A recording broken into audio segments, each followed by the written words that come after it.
friends, welcome to Madras Samayal. இன்னைக்கு நம்ம Madras Samayalல Thoothukudi special macaroon எப்படி பண்றதுன்னு பார்க்கலாம். இது பண்றதுக்கு நமக்கு வந்து மூணே பொருட்கள் போதும். முட்டை, முந்திரி, அப்புறமா சர்க்கரை அவ்வளவுதான். இதுல வந்து ஒரு சில டிப்ஸ் வந்து நம்ம நல்லா கவனிக்கணும். ஃபர்ஸ்ட் வந்து முட்டை வந்து ரூம் டெம்பரேச்சர்ல இருக்கணும்.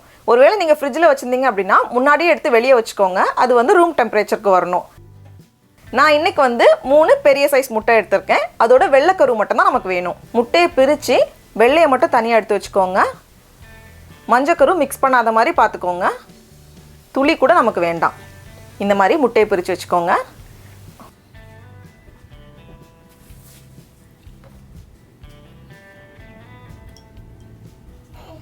முட்டையோட வெள்ளை வந்து 1/2 கப் இருக்கு. அதே அளவு சர்க்கரை எடுத்துக்கோங்க. 1/2 கப் சர்க்கரை. இது வந்து 100 கிராம். இதை வந்து ஒரு மிக்ஸி ஜார்ல மாத்திட்டு லைட்டா 1-2 பவுடர் பண்ணி வச்சுக்கோங்க. ரொம்ப பவுடர் பண்ணனும் அவசியம் இல்ல. இது இருக்கட்டும். அடுத்து முந்திரி பருப்பை நம்ம ரெடி பண்ணி வச்சிரலாம். நான் இன்னைக்கு வந்து 1 கப் முந்திரி பருப்பு எடுத்துர்க்கேன். இது வந்து கிட்டத்தட்ட 125 கிராம் போல இருக்கு. 100 ல இருந்து 150 கிராம் வரைக்கும் நம்ம சேர்த்துக்கலாம் உங்களோட விருப்பத்துக்கு ஏற்ப. இத வந்து பல்ஸ் மோட்ல அரைச்சுக்கோங்க. ரொம்ப நேரம் தொடர்ந்து அரைச்சோம் அப்படினா முந்திரி பருப்புல இருந்து எண்ணெய் பிரிஞ்சிரும். அதனால பல்ஸ் மோட்ல 2 செகண்ட்க்கு அரைச்சுக்கோங்க. பாருங்க இந்த மாதிரி கொஞ்சம் நைஸா அரைச்சு எடுத்துக்கோங்க. எல்லாமே ரெடியா இருக்கு. அவனை வந்து ப்ரீ ஹீட் பண்ணிக்கோங்க. 200 டிகிரி ஃபாரன்ஹீட் அதாவது 100 டிகிரி செல்சியஸ்க்கு. அடுத்து நம்ம வந்து முட்டையை நல்லா பீட் பண்ணனும். பவுல்ல தண்ணி எதுவுமே இல்லாம நல்லா க்ளீனா எடுத்துக்கோங்க. முட்டையை மாத்திட்டு இத வந்து ஒரு எலக்ட்ரிக் பீட்டர் வச்சு நல்லா பீட் பண்ணனும். அந்த பீக் வரணும். அது வரைக்கும் நம்ம பீட் பண்ணனும். கிட்டத்தட்ட 6 ல இருந்து 7 நிமிஷம் போல ஆகும்.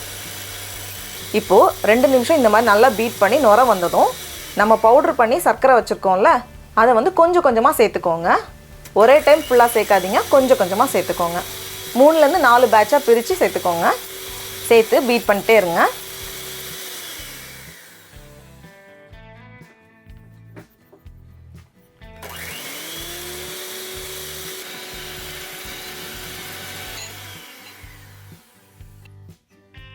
எல்லா சர்க்கரையும் சேர்த்தாச்சு. எனக்கு கிட்டத்தட்ட ஹை ஸ்பீட்ல 7 நிமிஷம் போல ஆகிருக்கு. இதை எடுத்து பாத்தீங்கன்னா பாருங்க இந்த மாதிரி ஸ்டிஃபா வருதுல்ல, இந்த மாதிரி வரணும். அப்பதான் ரொம்ப நல்லா வரும் மக்ரூன். முட்டையை பீட் பண்றதுல தான் எல்லாமே இருக்கு. நல்ல ஸ்டிஃப் பீக் வரது வரைக்கும் நம்ம பீட் பண்ணணும். அப்பதான் அந்த ஷேப் கரெக்டா வரும். இல்லனா நம்ம அவன்ல வைக்கும்போது கொதங்கிரும். அதனால முட்டையை நல்லா பீட் பண்ணிக்கோங்க. ஒரு ஸ்பூன்ல எடுத்து தலைகீழ பிடிச்சா கூட விழாம இருக்கணும். இந்த மாதிரி வரணும். இப்போ நம்ம அரைச்சு வச்சிருக்கோம்ல முந்திரி பருப்பு அதை உள்ள சேர்த்துக்கோங்க.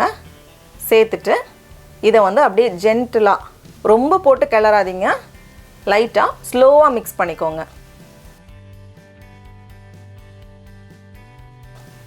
பாருங்க மிக்ஸ் பண்ணியாச்சு. இப்போ அடுத்தது ஒரு சிப்லாக் கவர் இல்லைனா பைப்பிங் பேக் எடுத்துக்கோங்க. அதில் இதை மாற்றிக்கலாம். மாற்றிட்டு கீழே வந்து ஒரு சின்ன ஓட்டை போட்டுக்கோங்க. ரொம்ப பெருசாக வேண்டாம். அடுத்தது ஏதாவது ஒரு பிளேட்ல லைட்டா போட்டு பாருங்க. ஃபர்ஸ்ட் வந்து கொஞ்சமா அழுத்திட்டு லைட்டா கேப் விட்டுட்டு அடுத்தது அழுத்தணும். அப்புறம் கொஞ்சம் கேப் அழுத்தணும். அப்படினா அந்த ஷேப் அழகா வரும். எல்லாமே பேக் ஆறதுக்கு ரெடியா இருக்கு. இது வந்து 200 டிகிரி ஃபாரன்ஹீட்ல கிட்டத்தட்ட 1.5 மணி நேரம் போல ஆகும். அடிக்கடி டோரை திறந்து பார்க்க கூடாது. அப்படியே வச்சிருங்க. 1.5 மணி நேரம் கண்டிப்பா ஆகும். இருக்கட்டும். பேஸ்ட் வந்துடலாம். டடா பாருங்க அவன்ல இருந்து வெளியே எடுத்தாச்சு. எல்லாமே அவ்வளோ அழகா வந்திருக்கு. பாருங்க அந்த ஷேப் எவ்வளோ அழகா வந்திருக்குன்னு. ஆறுனதுக்கு அப்புறமா ஒரு காத்து போகாத டப்பால போட்டு வச்சுக்கோங்க. இல்லைன்னா நமத்தது மாதிரி ஆகிரும். கீழேயுமே நல்ல ஒயிட்டாவே வந்திருக்கு. ரொம்ப ரொம்ப சூப்பரா இருக்கு. இப்போ நம்ம டேஸ்ட் பண்ணி பார்க்கலாம். அப்படியே கடையில் வாங்குற மாதிரியே இருக்கு. நீங்களும் கண்டிப்பாக அந்த ரெசிபியை வீட்டில் செஞ்சு பாருங்க. உங்களுக்கு இந்த வீடியோ பிடிச்சிருந்துச்சுன்னா மெட்ராஸ் சமையலுக்கு சப்ஸ்கிரைப் பண்ணுங்க. நாவின் சுவையரும்புகள் மலரட்டும்.